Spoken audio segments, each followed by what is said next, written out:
So the trade deadline coming up in a couple weeks. This is an article that you wrote, trade targets for the Browns. We're going to run through three of them.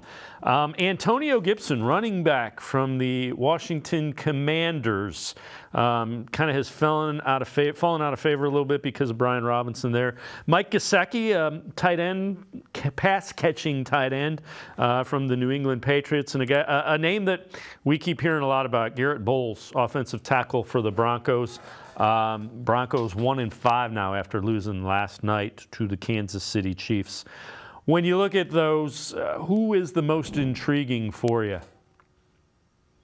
I think the most intriguing's got to be Bowles. I just also think it would be the hardest one to pull off. I think it would cost a lot to get him. The Browns don't have a whole lot of draft capital, and then you're already committed to, I believe it's around $15 million or so to Jedrick Wills next year with picking up his fifth-year option. So I think if Garrett Bowles would actually fix the most, it would really help that offensive line.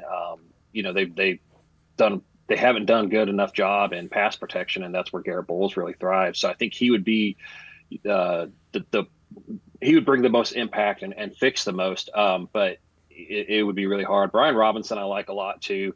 Antonio Gibson, I like a lot. I don't understand why they don't use him as much. He's always been a little more effective than Brian Robinson. He's really good at, catching the ball in the backfield, was a former receiver at Memphis. So he's a guy that I like a lot.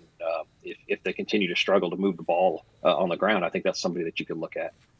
Yeah, and again, you'd have to find something to do with Jedrick Wills in that contract, likely, if you go out and you get a Garrett Bowles. So that's another thing that makes it a little bit of a challenge.